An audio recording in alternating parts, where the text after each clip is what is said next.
ناظرین، ذکر ہے پاکستان ایئر فورس کا، تو پاکستان ایئر فورس نے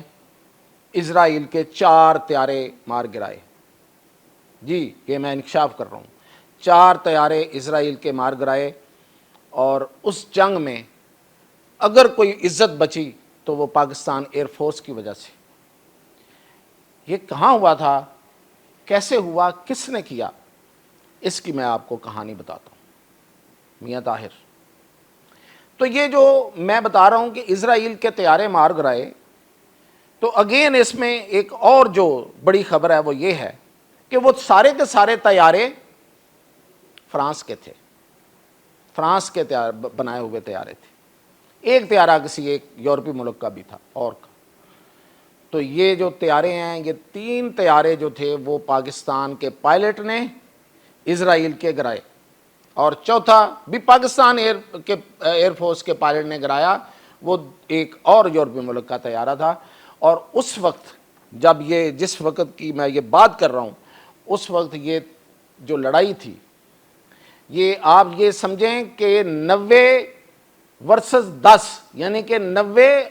بمقابلہ 10، یعنی کہ 90 کی صلاحیت جن کے پاس تھی، ان کے مقابلے میں 10 کی صلاحیت والے سائیڈ پہ پاکستان تھا۔ تو یہ ہے اصل میں بات 1967 کی، جسے عرب اسرائیل جنگ کہا جاتا ہے۔ یہ جو عرب اسرائیل جنگ ہے، اس کے نتائج پہ تھوڑی سی جاتے جاتے ضرور بات کروں گا، لیکن اس جنگ میں یہ والا ایپیسوڈ جو آپ نے شاید پہلے نہ سنا ہو، وہ یہ تھا کہ پاکستان کے ایئر فورس کے کچھ 3 سے 4 پائلٹ اس وقت اردن میں موجود تھے اس جنگ سے پہلے، اور وہاں پہ یہ ٹریننگ دے رہے تھے، اور اس ٹریننگ کے دوران ہی یہ جنگ شروع ہو جاتی ہے۔ مصر، شام، عراق، اردن، ان کی جو آرمیز ہیں، یہ مل کے ان کی جنگ شروع ہوتی ہے اسرائیل کے ساتھ۔ اب ان ممالک کی آرمیز کی جو بھی صورتحال تھی اس وقت، لیکن ایئر فورس ان کے پاس بہت ہی بری تھی، سوائے ایک اردن کے جن کے پاس کچھ طیارے اور کوئی تھوڑی ٹریننگ جو تھی وہ برطانیہ کی تھی، لیکن باقی تمام ملک جو تھے وہ سوویت یونین، یعنی کہ رشیا، اب کے رشیا اور اس وقت کے سوویت یونین کی ٹیکنالوجی پر تھے، اور انہی کی ٹریننگ تھی۔ یعنی کہ آپ سمجھیں کہ دنیا کی بدترین ایئر فورس ان کے پاس موجود تھی۔ تو وہاں اس وقت موجود جو پاکستان ایئر فورس کے پائلٹس تھے، ان میں سے ایک پائلٹ جناب، ان کو جناب اس لیے کہوں گا کہ وہ واقعی اس لائق ہیں، وہ تھے سیف الاعظم۔ سیف الاعظم بعد میں انہوں نے پاکستان کی طرف سے انڈیا کا جہاز بھی گرایا تھا، ان کو اتنے بڑے اعزازات حاصل ہیں۔ اور پھر یہ کہ وہ بعد میں بنگلہ دیش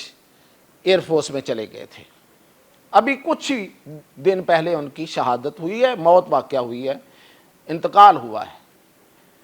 تو جو مجاہد ہوتا ہے، جو غازی ہوتا ہے، وہ جب بھی انتقال ہوتا ہے وہ شہید ہی ہوگا۔ تو یہ جو سیف الاعظم ہیں،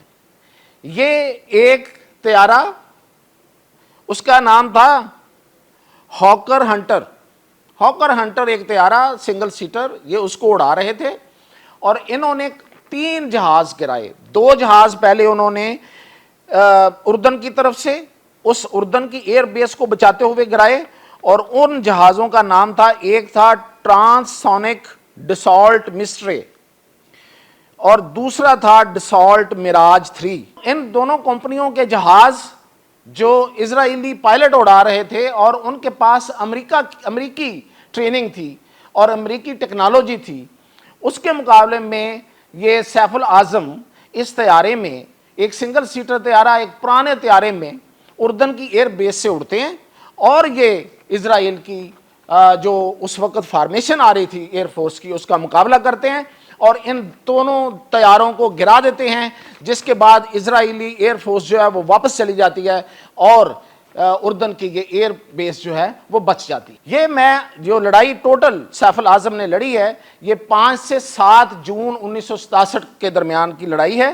اگلے ہی دن سیف الاعظم کو عراق بھیج دیا جاتا ہے، اور وہ عراق کی ایئر بیس سے ایک جہاز اڑاتے ہیں، اور وہاں حملہ کرنے کے لیے آنے والی جو اسرائیلی فارمیشن ہے اس کو اٹیک کرتے ہیں، اور اس کو آگے سے ایک جہاز اس کا گراتے ہیں، تو اس سے بھی وہ واپس چلی جاتی ہے۔ اس طرح سے سیف العظم نے 2 دنوں میں 2 ایئر بیسز کا تحفظ کیا ہے، 2 ایئر بیسز بچائیں، ایک اردن میں اور ایک عراق میں، اور اسرائیل کے 2 طیارے ایک جگہ اور ایک طیارہ ایک جگہ پہ گرا کے عربوں پر اپنا احسان کر دیا۔ اب یہ جنگ ظاہر ہے، آپ کو پتہ ہے کہ یہ جنگ جو ہے وہ عرب جو تھے وہ ہار گئے تھے،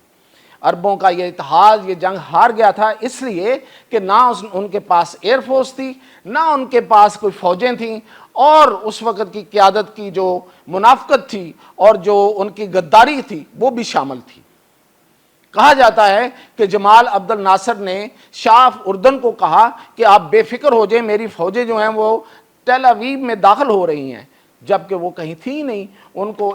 اسرائیلی ایئر فورس نے تباہ کر دیا ہوا تھا، اور اس وجہ سے شاہ اردن جو ہیں انہوں نے بھی اپنی فوجیں روک لی، اور عرب جو ہیں وہ یہ جنگ ہار گئے، اور بہت بری طرح ہار گئے۔ یہ اسی جنگ کے نتیجے میں آپ کو یہ پتہ ہونا چاہیے کہ پھر یہ ہمیں کتنا بڑا نقصان فلسطینیوں کو، مسلمانوں کو اٹھانا پڑا، کہ اس میں کتنے علاقوں پر اسرائیل جو ہے وہ قابض ہو گیا تھا۔ اور اسی جنگ کی وجہ سے، یہ جو جنگ عربوں نے ہاری، اس جنگ کی وجہ سے، اس شکست کی وجہ سے اسرائیل کو اس پورے خطے پر ایک برتری حاصل ہو گئی تھی، اور اس نے نہ صرف یہ کہ یہ جو 6 دن کی جنگ ہے اس میں اس نے عربوں پر برتری حاصل کی، بلکہ اس کے علاوہ اس نے مڈل ایسٹ کا جغرافیہ ہی تبدیل کر دیا، اور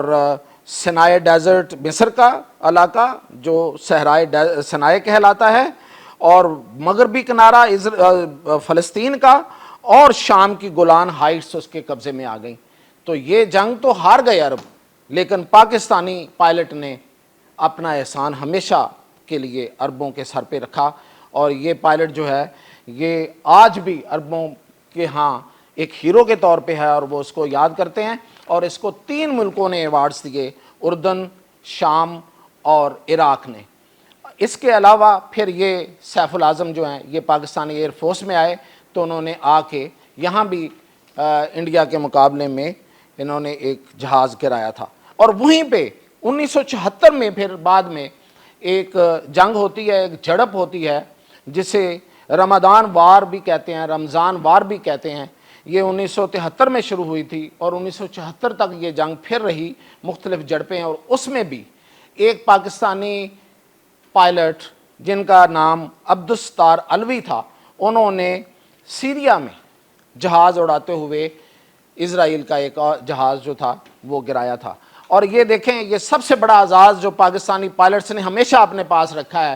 کہ اپنا نقصان کیے بغیر۔ سیف العظم نے بھی 3-0 کے ساتھ، یعنی کہ کوئی نقصان اپنی طرف کا نہیں ہونے دیا، اور ان کے 3 جہاز گرائے، 2 ایک جگہ پہ، ایک جگہ پہ، اور یہ جو عبدالستار علوی ہیں انہوں نے بھی جہاز جو ہے وہ 1-0 سے گرایا۔ تو یہ اعزاز پاکستانی ایئر فورس ہمیشہ اپنے پاس رکھتی ہے، اور پاکستانی ایئر فورس نے اپنا سکہ کب سے منوانا شروع کیا اور کہاں کہاں منوایا ہے وہ بھی میں نے آپ کو بتا دیا، اور اسرائیل کو بھی دھول چٹا چکا ہے۔ اس لیے اسرائیل جب بھی کبھی پاکستان کے بارے میں سوچے گا تو وہ سیف العظم کا نام اس کے ذہن میں ضرور ایک دفعہ قلب لائے گا، اور اس کے علاوہ تو بہت کچھ ہے اس کے لیے سوچنے کے لیے۔ یہ تھی اپڈیٹ، تک مزید کے ساتھ پھر حاضر۔